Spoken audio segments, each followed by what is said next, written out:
calls to boycott Turkey are no longer just noise on social media. India is now hitting back across airports, universities, trade channels, and even Bollywood sets. And it all comes down to one thing: national security. जिस तुर्की ने भारत के खिलाफ बोलने की हिमाकत की, जो पाकिस्तान के साथ खड़ा दिखा, अब उसी तुर्की को भारत ने ऐसा जवाब दिया है कि वो अंतर्राष्ट्रीय मंच पर सन्न रह गया है। भारत ने बड़े एक्शन की तैयारी कर दी है।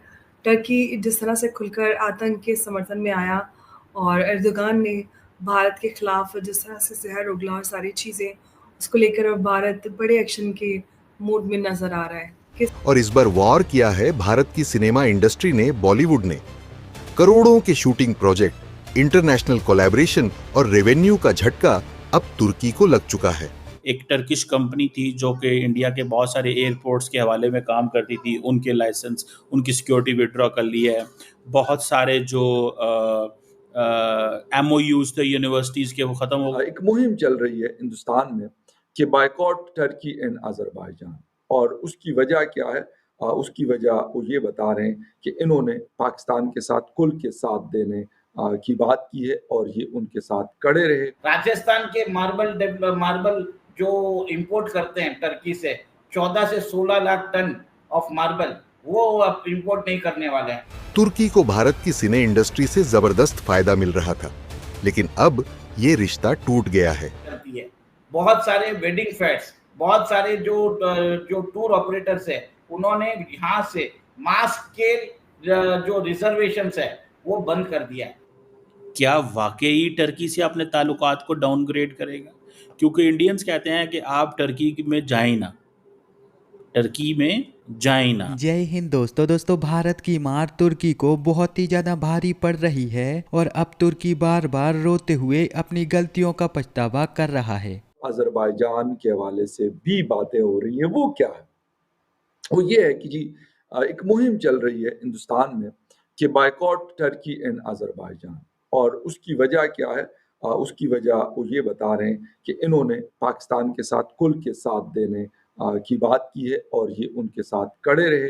अपना जो एयरक्राफ्ट कैरियर है वो पाकिस्तान भेजा, अपने फाइटर जेट्स। अब दरअसल बीते कुछ दिनों से ही भारत में तुर्की को लेकर उग्रवाद बहुत ही ज्यादा तेजी से बढ़ रहा है। भारत में तुर्की के राष्ट्रपति एर्दोगान के पुतले जलाए जा रहे हैं, बॉयकॉट तुर्की के नारे लगाए जा रहे हैं और चारों तरफ से तुर्की को भारत से केवल घाटा ही हो रहा है। भारतीय व्यापारियों ने तुर्की से भारत आने वाले सेव पर प्रतिबंध लगा दिया है, तुर्की से आने वाले मार्बल पर प्रतिबंध लगा दिया है। इस सब के अलावा अब एक के बाद एक भारत की सभी ट्रैवल एजेंसियां तुर्की की फ्लाइट को कैंसिल करके तुर्की के सभी टूरिस्ट प्लान को कैंसिल कर रही हैं। खैर, अब यह सब कुछ तो पहले हो चुका है, लेकिन अब तुर्की को एक के बाद एक और बड़े बड़े झटके लग रहे हैं। भारतीय फिल्म उद्योग का नेतृत्व करने वाली संस्था ने भी अपनी तरफ से यह फैसला कर दिया है कि अब से किसी भी भारतीय फिल्म की शूटिंग तुर्की में नहीं होगी और भारतीय फिल्म उद्योग से तुर्की को किसी प्रकार का कोई भी फायदा नहीं होना चाहिए। इसके अलावा भी भारत सरकार भारत से तुर्की जाकर शादी करने वाले लोगों पर भी कड़ा दबाव बनाने वाली है, जिससे तुर्की की यहाँ से भी कमाई खत्म हो जाएगी। तुर्की ने बीते दिनों पाकिस्तान के प्रति जो अपना प्रेम दिखाया है, तो इसी को देखकर भारतीय लोग तुर्की को एक दोगला और नमक हराम देश बोल रहे हैं। उन्होंने कहा कि यह तुर्की जैसे देश कभी भी अपनी हरकतों से बाज नहीं आ सकते।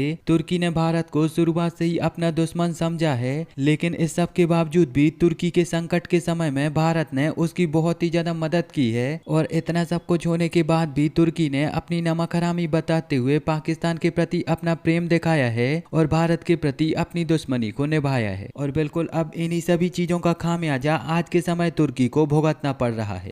अब देखिए कि अब जो वॉर हुआ था ऑपरेशन सिंदूर में, उसमें टर्की की भूमिका क्या थी?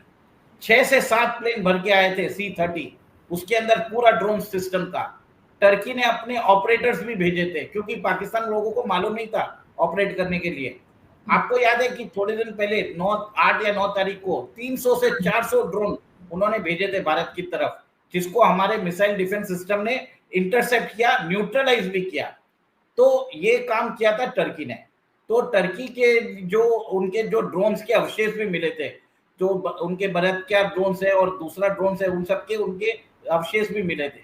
तो टर्की का जो इन्वॉल्वमेंट है वो हमें समझ में आ गया। अंबर जी ये देखिए कि अब भारत को लग रहा है कि टर्की ने एक तरह से इन डिसइंफॉर्मेशन कैंपेन भी चालू किया।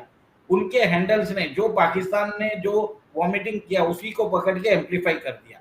तो इसके खिलाफ भारत के खिलाफ इंफॉर्मेशन वॉरफेयर भी किया, भारत के अगेंस्ट ड्रोन्स और वेपन्स भी दिए। उन्होंने अपना एक वॉरशिप भी भेजा कराची बेस पे, आपने वो भी देखा होगा। ओपनली उनको बोला कि हम पाकिस्तान के साथ खड़े हैं। इतना तो सपोर्ट चीन ने भी नहीं किया। चीन ने मतलब उनको एक तरह से सिर्फ वेपन सिस्टम्स दिए थे, उनको अपना जो ऑपरेशन करने के लिए स्टाफ और इतना खुल के बात नहीं किया था जितना टर्की ने दिया था। तो अब भारत के लोगों ने क्या किया, टर्की की जो ट्रैवलिंग है, बताया जाता है every year 330,000 Indians 330,000 Indians travel to Turkey. उधर 4,000 करोड़ के उनको व्यापार दिया जाता है भारत की तरफ से। देखिए बताया जाता है कि टर्की के अंदर 11 से 12% उनकी इकोनॉमी टूरिज्म से चलती है। बहुत सारे वेडिंग फेयर्स, बहुत सारे जो टूर ऑपरेटर्स है, उन्होंने यहाँ से मास स्केल जो रिजर्वेशंस है वो बंद कर दिया है। ईज माई ट्रिप ने कर दिया है, मेक माई ट्रिप ने कर दिया है, कॉक्स एंड किंग्स ने कर दिया है। गुजरात में 800 लोगों की एक एसोसिएशन है, उन्होंने तो पूरा का पूरा ट्रिप कैंसिल कर दिया। जो टर्की के अंदर जो ऑफर्स दिए जा रहे थे वेबसाइट्स पे वो बंद कर दिए। और एक चीज आप देखिए कि टर्की के जैसे ही अजरबैजान के ऊपर भी वही काम हुआ। अजरबैजान में बताया जाता है कि 2,40,000 लोग गए हैं और अजरबैजान ने भी बोला कि हम पाकिस्तान के साथ हैं। देखिए पाकिस्तान को सपोर्ट करने वाला ये दो नेशन ही है, टर्की एंड अजरबैजान। और आप ये देखिए कि टर्की के साथ हमारा जो ट्रेड रिलेशन है बताया जाता है $10 बिलियन का है। और हमने एक तरह से टर्की के अंदर, आपने देखा ही होगा कि हमने आज टर्की के अंदर जो पुणे के एप्पल वाले हैं उन्होंने बोला कि हम टर्की से अभी कुछ लेने वाले नहीं है। राजस्थान के मार्बल जो इंपोर्ट करते हैं टर्की से 14 से 16 लाख टन ऑफ मार्बल, वो अब इंपोर्ट नहीं करने वाले हैं। देखिए हमने टर्की के ऑफिशियल हैंडल्स को एक तरह से बैन कर दिया है, उनके टर्किश न्यूज के। तो भारत ने उधर एक डिजिटल स्ट्राइक भी किया है। भारत की यूनिवर्सिटी जैसे जामिया मिलिया यूनिवर्सिटी, जेएनयू और मौलाना अब्दुल कलाम यूनिवर्सिटी है, उनके भी जो बताते हैं कि करार हुए थे टर्की के साथ वो उन्होंने खत्म कर दिया है। और एक तरह से बताया जाता है कि भारत के अंदर एयरपोर्ट की जो ग्राउंड हैंडलिंग होती थी वो टर्की की एक एजेंसी करती थी, सेलेबी। अब ये सेलेबी क्या है, सेलेबी का अगर आप ओनरशिप पैटर्न देखते हैं तो उसमें 10% ओनरशिप है एर्दोगान की बेटी का, और एर्दोगान की बेटी को शादी किए बलात्कार के ओनर से। ये वही ड्रोन है, बलात्कार ड्रोन, जो भारत के ऊपर यूज किया गया। और आपको बता दूं जो ग्राउंड हैंडलिंग होती है वो बहुत ही एक तरह से वीआईपी एरिया के पास है। तो बहुत सारे एयरपोर्ट्स में अदानी ने भी कैंसिल कर दिया है और उसके कारण सेलेबी के शेयर कल 10% गिर गए थे। तो भारत एक तरह से टर्की की इकोनॉमी को खत्म करने की कोशिश कर रहा है। अंबर जी एक और एक चीज हुआ है, देखिए कोई भी अगर आता है भारत के अंदर, तो कोई भी अगर राजदूत आता है तो उसको एक तरह से उस कंट्री के जो हेड ऑफ जो स्टेट है उससे मिलना होता है। और भारत का हेड ऑफ स्टेट है